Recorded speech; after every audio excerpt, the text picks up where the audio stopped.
Bentornati ragazzi, allora continuiamo con le nostre lezioni sul Nord America, sulle colonie delle potenze europee in Nord America. Vi ricordate la nostra rappresentazione del Nord America molto stilizzata? Questa è la costa atlantica del Nord America, qui c'è la Florida, qui c'è il Golfo e il Golfo del Messico, qui i Grandi Laghi e a nord il Canada. Intorno al 1600 arrivano navigatori e avventurieri anche in una regione più a nord di quelle che oggi abbiamo considerato nella baia di Hudson, alla foce del fiume San Lorenzo. Mercanti, navigatori, soprattutto francesi, arrivano per comprare le pellicce di castoro dagli indiani. Infatti ci sono gli indiani, i pellirosse indiani cosiddetti ora nativi americani anche in Canada, d'accordo? Come l'economia di molti nativi americani negli attuali Stati Uniti era totalmente basata sul bisonte, l'economia e la sopravvivenza degli indiani, dei nativi del Canada, era fortemente basata sul castoro. Voi direte, ma il castoro è piccolo? No, esattamente come col bisonte si faceva tutto col castoro, in particolare pellicce, cappelli di castoro, pellicce di castoro, quindi veniva usato per l'abbigliamento. I cappelli di castoro erano molto ambiti in Europa e quindi ovviamente questi navigatori, soprattutto francesi, acquistavano dagli indiani canadesi cappelli di castoro, pellicce di castoro, per poi rivenderle in Europa. Ricordate il film, mi sfugge il titolo, il film con DiCaprio, Leo DiCaprio, quello si chiama The Revenant, vero? The Revenant, quello per cui DiCaprio ha vinto l'Oscar. Avete visto quel film? DiCaprio e tanti altri in quel film sono dei mercanti di pellicce di castoro, no? Commerciano pellicce di castoro in quel film, e quindi i francesi iniziano a stanziarsi alla foce del San Lorenzo. Tra il 1609 e il 1642 vengono costituite colonie francesi, per quanto poco numerose, in questo clima freddissimo. Le colonie sono tre, vediamo se riesco a scriverle bene anche con gli accenti francesi. I miei schemi ovviamente mi aiutano, se no non ce la farei. Québec, Trois-Rivières, in cui invece l'accento sulla E va dall'altra parte, e Montréal. Le tre colonie francesi sono tutte situate lungo il fiume San Lorenzo. Attenzione, l'emigrazione francese in Canada, o meglio in Canada, detto alla francese, sarà sempre molto scarsa.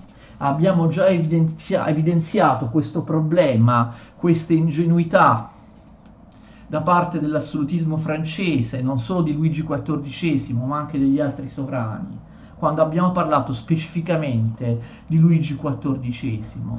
La Francia è il paese più popolato d'Europa, è il paese molto più popolato dell'Inghilterra allora. Per popolare queste colonie bastava mandarci chi ci voleva andare, chi era disposto ad andare. I francesi cattolici non erano disposti, ma c'era una minoranza religiosa, vi ricordate, perseguitata, gli ugonotti.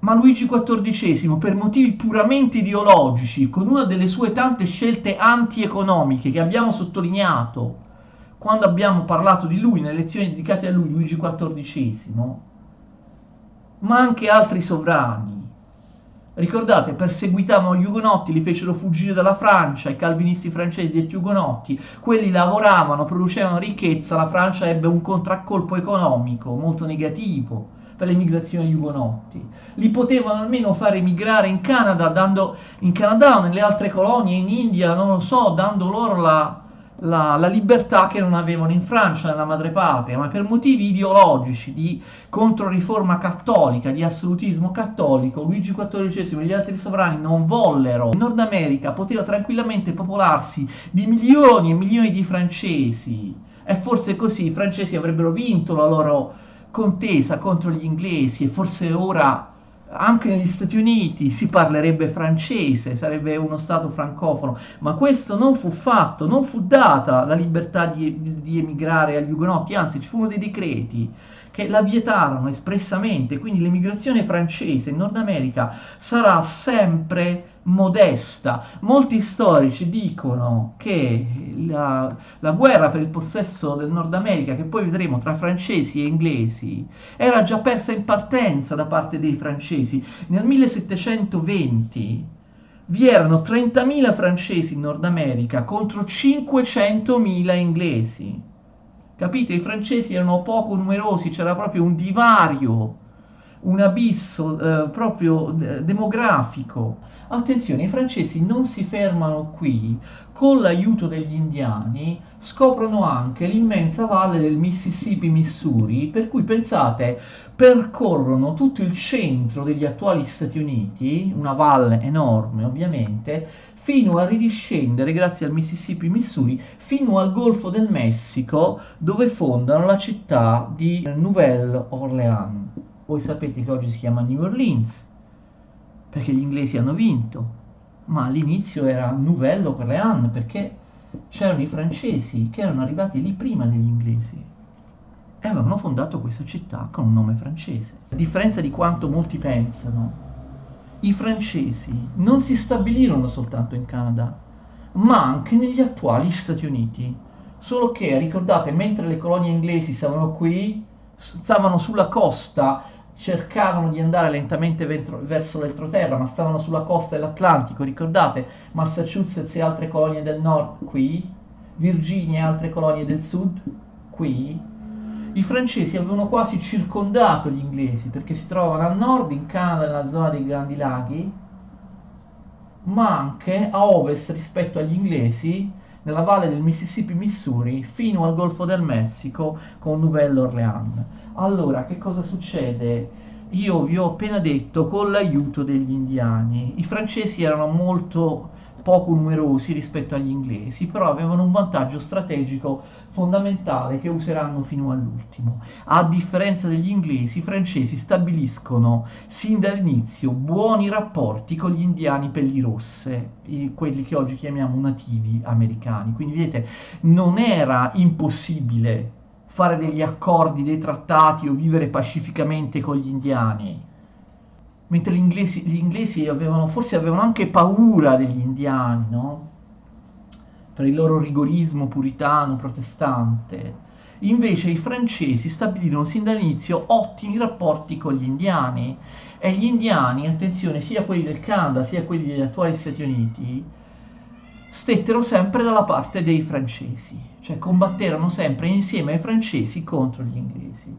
Quindi attenzione, i francesi sono pochi, come fanno a dominare tutta questa immensa valle del Mississippi Missouri, cioè che loro chiamano Louisiana? Attenzione, la grande Louisiana, la chiamiamo anche grande Louisiana perché non è la Louisiana di oggi, c'è lo staterello di New Orleans, lo stato piccolo piccolo. Per grande Louisiana si intende proprio tutta la parte centrale degli Stati Uniti con i fiumi Mississippi, Missouri. La potevano dominare, si fa per dire, perché loro, i francesi, non erano neanche fisicamente presenti qui, si appoggiavano sulle tribù indiane, loro si erano alleati con le tribù indiane, con le tribù dei nativi, e i nativi gestivano per conto dei francesi tutta questa immensa valle del centro degli Stati Uniti che appunto venne chiamata la Grande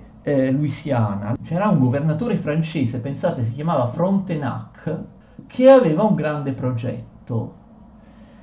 Era una persona intelligente, lungimirante, aveva capito l'importanza delle colonie e dei nuovi continenti, a differenza dei suoi sovrani assoluti in Francia, che consideravano invece più urgente fare le solite guerre, provocare le solite guerre per conquistare qualche pezzettino di Germania, di Belgio, no, eccetera. Frontenac aveva un disegno molto ambizioso, un grande Nord America francese, tutto francese, che schiacciasse gli inglesi, perché vedete, i francesi, ripeto, sovrastavano gli inglesi sia da nord, nel Canada, nei Grandi Laghi, sia da ovest, dalla grande Louisiana, quindi avrebbero potuto essere sconfitte le colonie inglesi.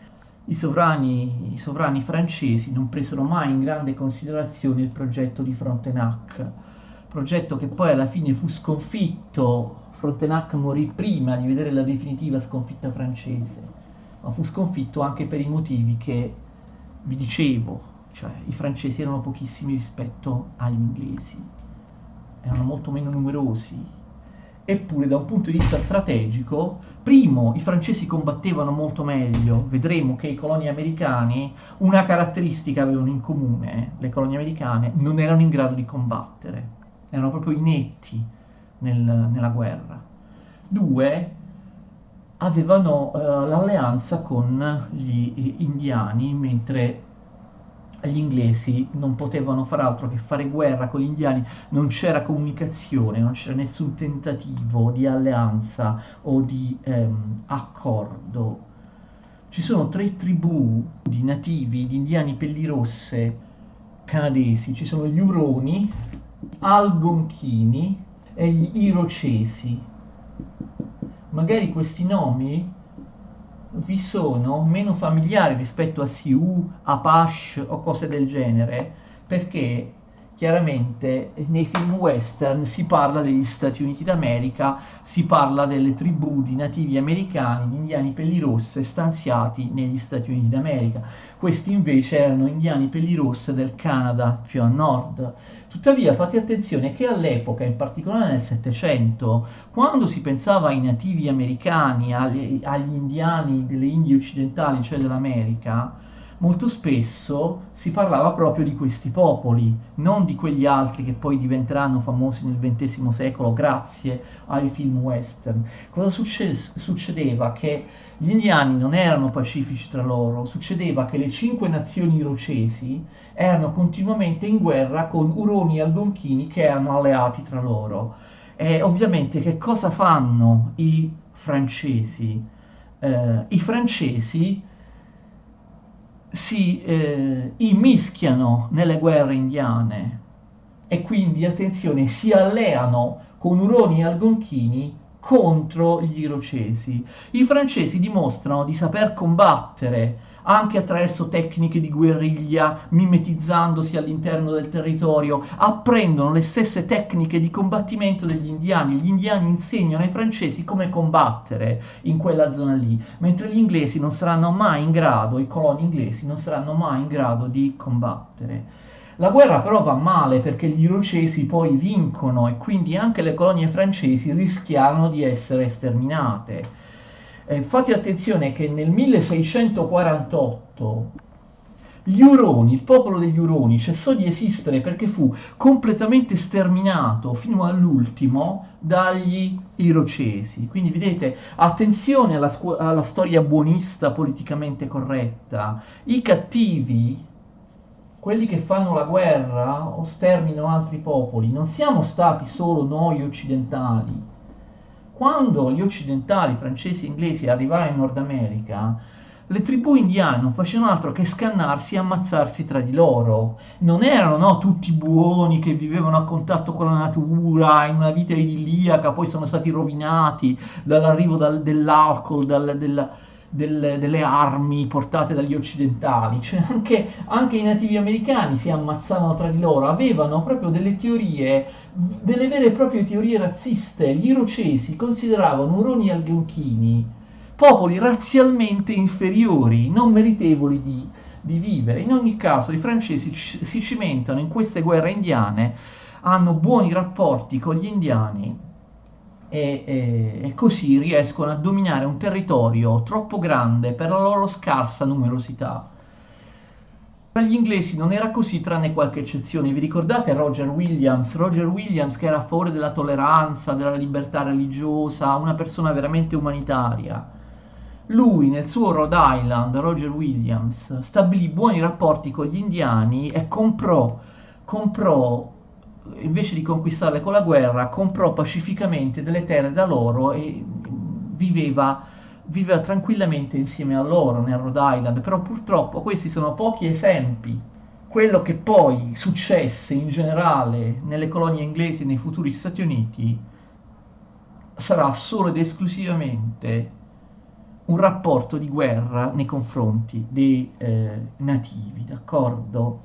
Nel 1713 la Francia in Nord America perde la guerra di successione spagnola, gli inglesi, ve lo ricordate, l'abbiamo già detto parlando delle guerre del Settecento, rosicchiano alcuni territori al Canada francese, in particolare Terranova e Nuova Scozia. Sono due piccoli territori, il Canada francese comunque è salvo in quella guerra, la sfida per il continente americano, per il dominio del continente americano è ancora aperta nel Settecento. Tuttavia abbiamo detto i francesi sono pochi, la Louisiana francese, qui Nouvelle-Orléans non decolla, Nouvelle-Orléans ha soltanto poche centinaia di abitanti, la sproporzione delle forze è enorme, abbiamo già visto in precedenza, vediamo adesso, vediamo la situazione più o meno nel 1750-1760.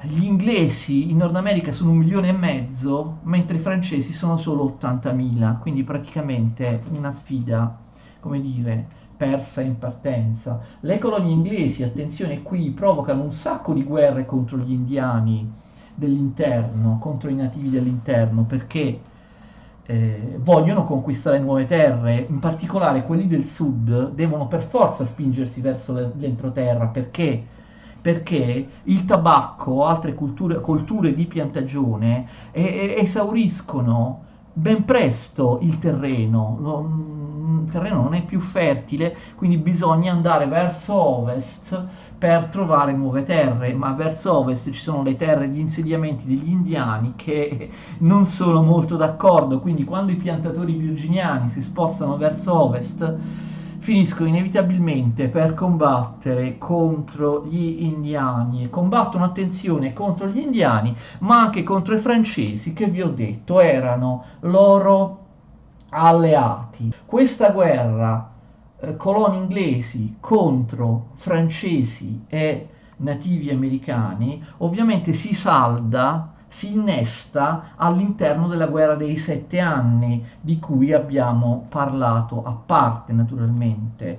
A partire dal 1754, attenzione, poco prima della fine della guerra, anche gli spagnoli entrano in guerra insieme alla Francia e insieme agli indiani contro le colonie. C'è da dire che inizialmente, cioè attenzione, prima dell'intervento dell'esercito inglese, cioè dell'Inghilterra, prima che questa guerra entri all'interno della guerra dei 7 anni, inizialmente gli inglesi perdono, pur essendo molti di più, contro francesi e nativi che sono molti di meno. Gli inglesi perdono, gli inglesi mettono in evidenza quello che vi ho già detto, di non essere minimamente in grado di combattere in maniera efficace. Forse erano occupati a leggere troppo la Bibbia, insomma i puritani del nord, oppure a leggere le opere di Cicerone nelle loro ville neoclassiche con le colonne bianche. I piantatori virginiani del sud non sapevano combattere, quindi inizialmente gli inglesi perdono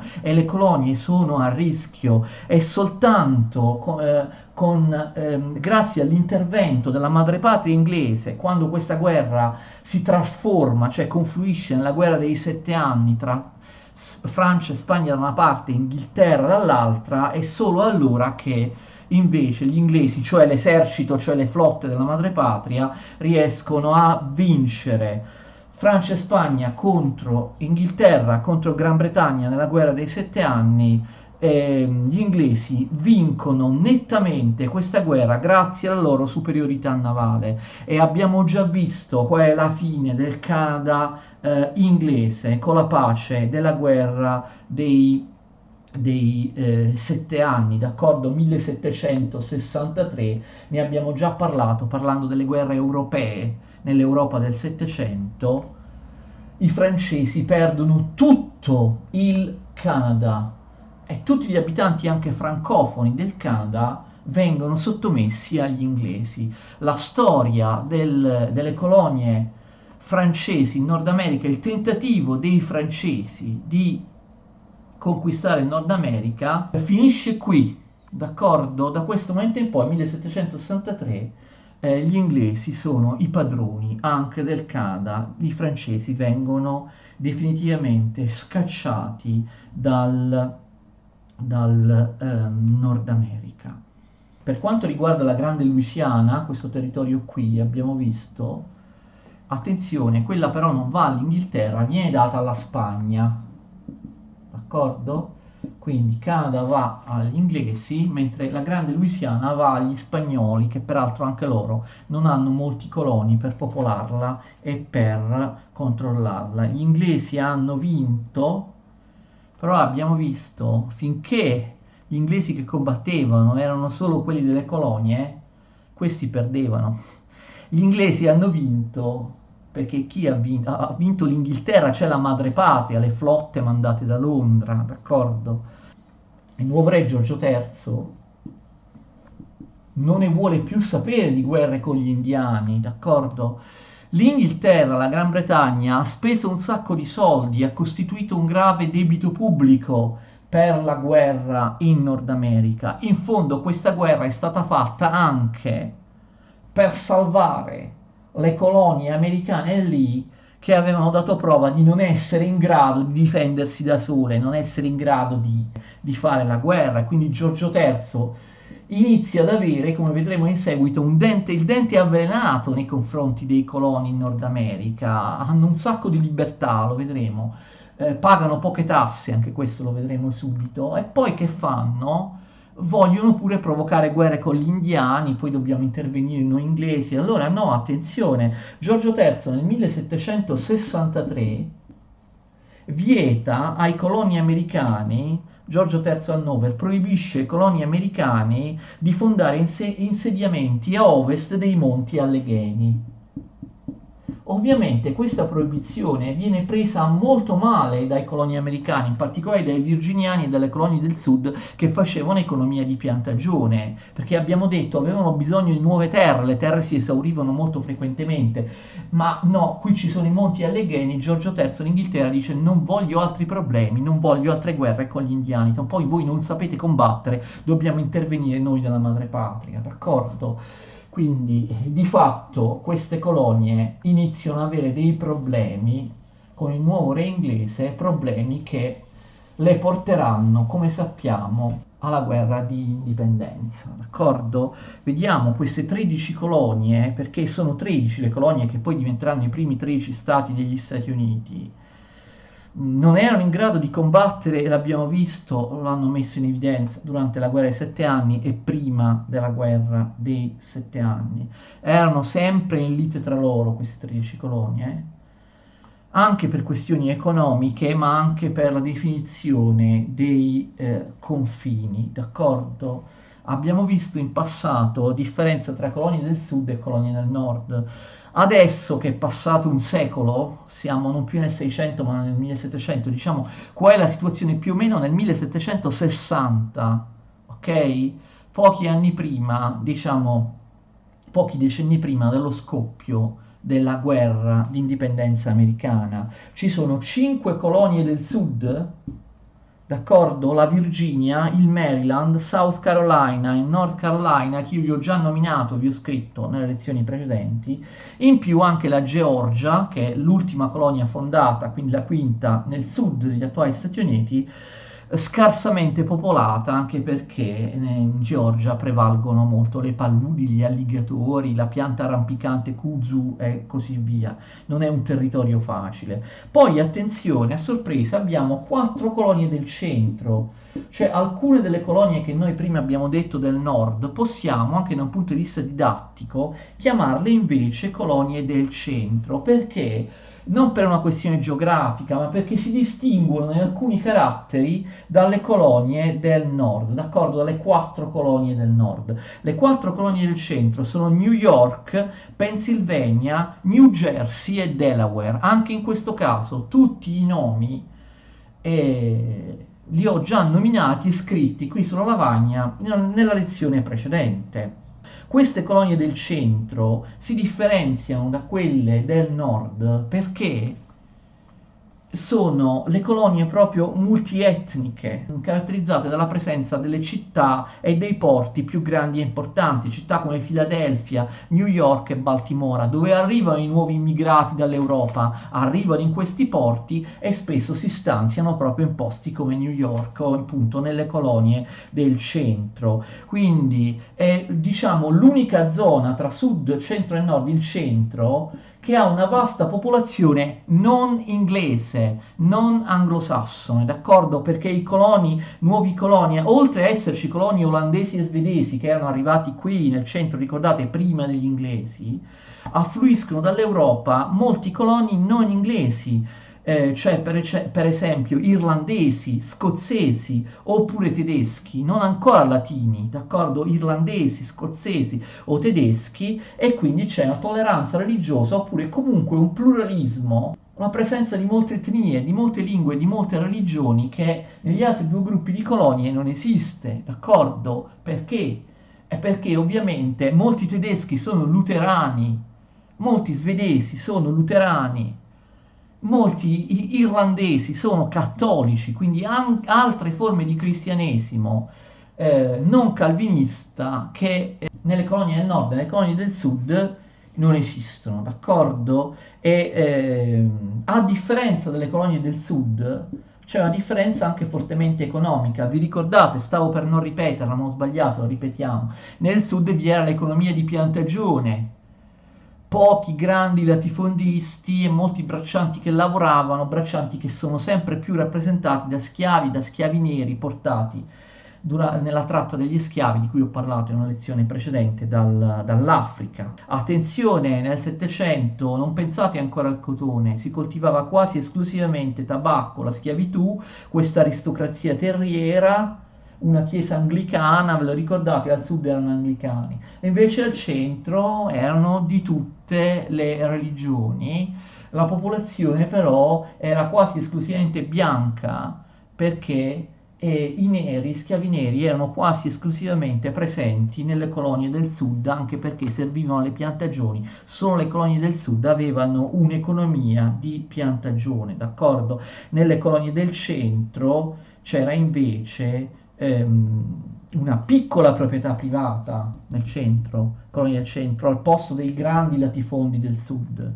Non vi erano gli schiavi e non si coltivava tabacco o altri prodotti di piantagione, si coltivava il grano. Poi le quattro colonie del nord, l'abbiamo già visto la scorsa volta, si chiamano New England e sono il Massachusetts, il Connecticut, il New Hampshire e il Rhode Island. Tranne il Connecticut, che si scrive Connecticut, gli altri tre nomi sono stati da me fatti e scritti sulla lavagna nella lezione precedente. Qui le colonie del nord si differenziano dagli altri gruppi centro e sud perché la popolazione è totalmente inglese, tant'è vero che vengono chiamati New England, d'accordo? Vi ricordate, il Massachusetts era a maggioranza puritana, mentre invece nelle altre colonie c'erano anche moltissimi quaccheri, battisti, indipendenti, cioè moltissimi anche dissenters non conformisti che non erano calvinisti puritani. Quindi sono quasi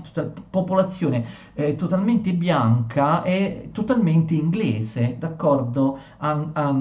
Anglosassone. C'era un po' di rigorismo morale, di intolleranza, ricordate, nel Massachusetts, però insomma c'era anche tanta libertà nelle altre colonie e quindi anche qui vigeva la piccola proprietà contadina, il lavoro individuale, il lavoro capitalisticamente inteso, anche qui soprattutto coltivazione di cereali, e poi ricordate le foreste di conifere, c'era la produzione di navi costruite con gli alberi di queste foreste e in New England sono molto bravi.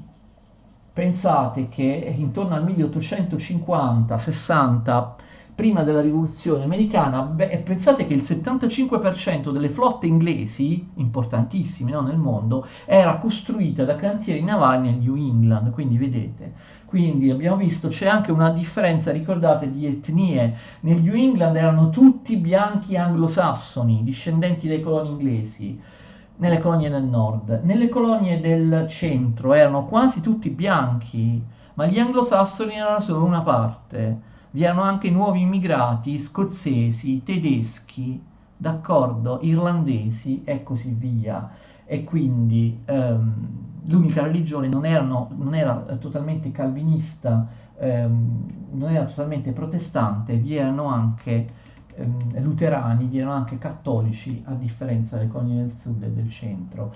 Mentre alle colonie del sud la popolazione etnicamente era solo di due forme, i bianchi e poi purtroppo i neri, cioè gli schiavi neri. Quindi vedete, noi possiamo distinguere, mentre nella scorsa lezione abbiamo distinto due gruppi di colonie nel nord e nel sud nel 600, invece è più facile nel 700 distinguere tre gruppi di colonie, nord, centro e sud.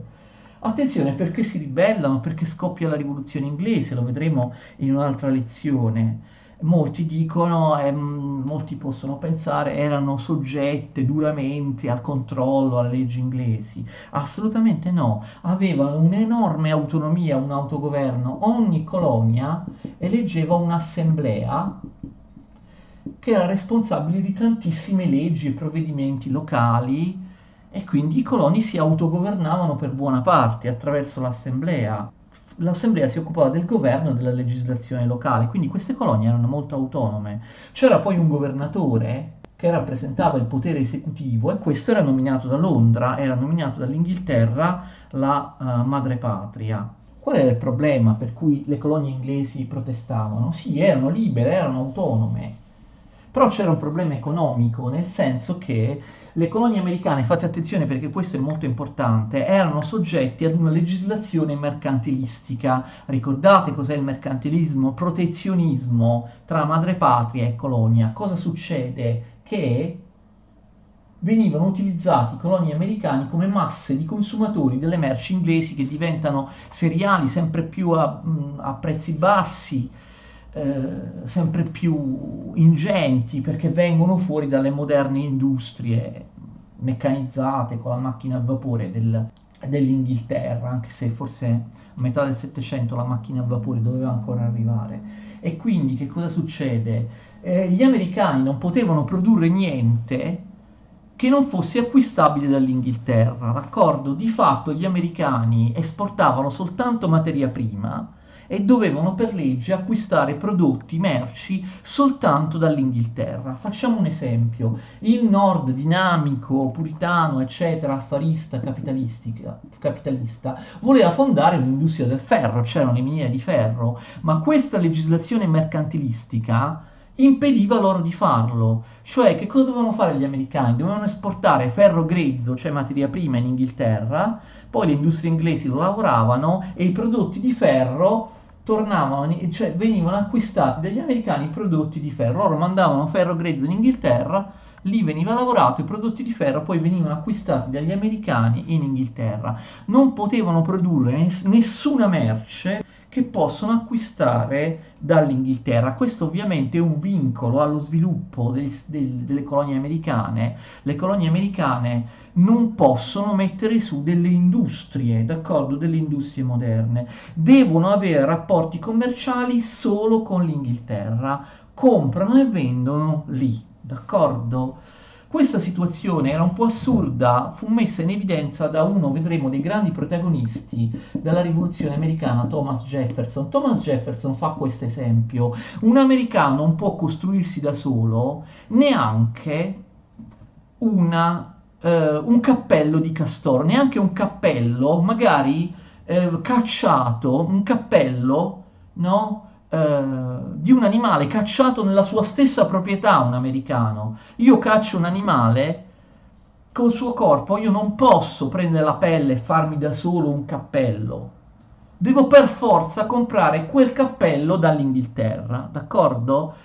Io caccio un castoro nella mia proprietà, non posso farmi da solo, neanche da solo in casa, un cappello di castoro artigianalmente. Devo per forza comprare i cappelli di castoro che vengono importati dall'Inghilterra, d'accordo? E quindi, per esempio, il tè doveva essere comprato solo dall'Inghilterra. E se io voglio comprare il tè dagli olandesi o dai francesi, non posso, vengono messi degli enormi dazi doganali per far sì che questi prodotti costino troppo all'ingresso, oppure vengono semplicemente vietati, d'accordo? Lo zucchero, che è così buono, della migliore qualità, di Haiti, ricordate la colonia francese di Haiti faceva lo zucchero? No, lo zucchero noi americani non lo possiamo comprare dai francesi, dalla colonia francese di Haiti, dobbiamo comprarlo dall'Inghilterra, anche se magari è di qualità peggiore e costa di più. Capite? Il mercantilismo. Gli americani devono comprare tutto quello che possono comprare i coloni americani dall'Inghilterra, non possono comprare le stesse cose, magari migliori, di migliori qualità a prezzi più bassi da altre potenze e non possono produrre niente che si possa acquistare dall'Inghilterra. Questo gli americani non lo possono sopportare, d'accordo? Quindi finiscono per esportare agli americani solo materie prime, ho detto come il ferro, come il tabacco, come i prodotti delle piantagioni, e esportano solo questo e importano prodotti finiti solamente dall'Inghilterra. Possono esportare ferro, ma non lavorarlo in America, d'accordo? Questo è uno dei motivi che portò ovviamente all'indipendenza americana. Abbiamo detto i dazi, per lo zucchero francese era amato, favorito in tutto il mondo. Nel 1733 l'Inghilterra aveva messo un dazio molto forte sullo zucchero proveniente dalle Antille francesi, che serviva anche per il rum, a favore dello zucchero proveniente dalle Antille inglesi, che magari però era peggiore di quello di Haiti, della colonia francese di Haiti. Quindi che cosa succedeva? In realtà gli americani rispettavano tutto questo molto poco, c'era un fortissimo contrabbando, d'accordo? Quindi le merci francesi oppure olandesi entravano tranquillamente nel paese, cioè gli americani facevano quel che volevano in barba alle leggi, diciamo così. Voi dite, abbiamo sentito dire che gli americani si ribellano per le tasse troppo alte. Sapete quante tasse pagavano gli americani? Gli storici l'hanno determinato facendo appunto dei conteggi. Le tasse erano molto leggere. Gli americani pagavano uno scellino a fronte di 26 scellini di tasse dei cittadini inglesi che stavano in Inghilterra. Quindi pagavano rispetto agli inglesi della madrepatria, agli coloni americani, un 26esimo di tasse. Le tasse erano leggerissime. Il problema sarà, lo vedremo, che le tasse vengono respinte non perché sono alte, ok, ma perché ne verranno introdotte altre che verranno considerate illegittime per un problema anche di principio. Lo vedremo poi in seguito nella prossima lezione, no taxation without representation. Le tasse erano decise dal Parlamento inglese, votato dagli inglesi e quindi non rappresentativo. Mettevano le tasse sui coloni americani, ma i coloni americani non votavano per il Parlamento inglese. Quindi attenzione, c'era anche un problema ideale, diciamo un problema proprio politico, basato sulla rappresentatività del Parlamento. A peggiorare i rapporti tra Gran Bretagna e Inghilterra ci pensa il nuovo re Giorgio III, che abbiamo appena nominato. Ho accennato nelle lezioni passate sull'Inghilterra del Settecento che Giorgio III, il terzo degli Hannover sul trono dell'Inghilterra dopo Giorgio I e Giorgio II, a differenza dei suoi due predecessori, si occupava molto degli affari dello Stato e del Parlamento, mentre ricordate Giorgio I e Giorgio II a stento parlavano l'inglese, spesso non stavano neanche in Inghilterra, stavano nel loro ducato tedesco dell'Hannover, vi ricordate? Abbiamo già detto queste cose parlando della storia dell'Inghilterra. A differenza dei suoi predecessori, Giorgio III, che entra in carica nel 1760, sale al trono nel 1760, invece vuole governare lui.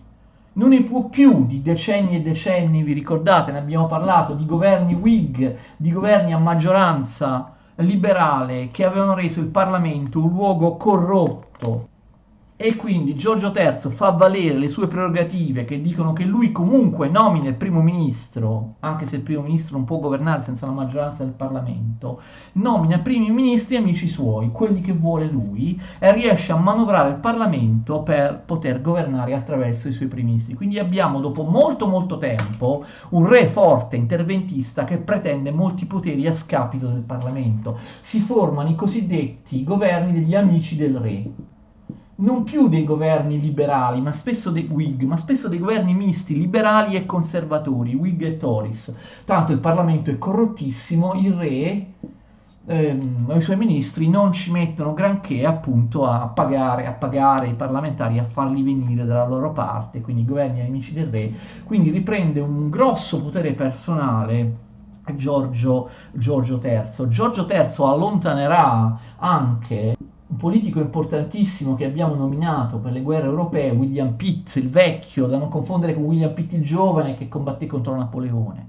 William Pitt il vecchio era il vincitore della guerra straordinaria, vincitore straordinario della guerra dei 7 anni, aveva impostato la strategia che poi gli darà la vittoria. Giorgio III allontana Whig come William Pitt. Forse se non l'avesse fatto, faccio una parentesi, gli Stati Uniti non sarebbero, le colonie inglesi non sarebbero diventate indipendenti, non sarebbero diventati Stati Uniti, perché William Pitt aveva capito il pericolo e disse a Giorgio III non inasprire, non avere il pugno duro contro gli americani, che quelli si ribellano e diventano indipendenti. È meglio dare loro i diritti, fare uno Stato unitario che unisca Gran Bretagna e Stati Uniti, eccetera. Giorgio III non ne volle sapere, manda via William Pitt e usa il pugno duro contro gli americani, pugno duro che provocherà la rivolta, la guerra di indipendenza. Abbiamo visto che Giorgio III dice, insomma, questi americani sono proprio degli ingrati. Noi abbiamo costituito un debito pubblico enorme, una voragine. Per fare una guerra, la guerra dei 7 anni, anche per salvare, l'abbiamo visto, i coloni americani che dimostravano di essere incapaci di combattere. Abbiamo un sacco di debito pubblico e questi americani pagano delle tasse molto molto leggere. E insomma, che ingrati, devono contribuire anche loro alle spese inglesi, devono pagare le tasse. Quindi Giorgio III metterà delle nuove tasse e inoltre renderà molto più efficiente il sistema degli uffici doganali. Ci sarà molto più rigore, molto più mercantilismo, il contrabbando di prodotti stranieri diminuirà moltissimo. Questo farà infuriare gli americani, ma vedremo le nuove tasse, i nuovi dazi di Giorgio III nei confronti delle colonie americane e i motivi comunque in generale per cui scoppierà la guerra di indipendenza americana in una prossima lezione. Grazie e arrivederci.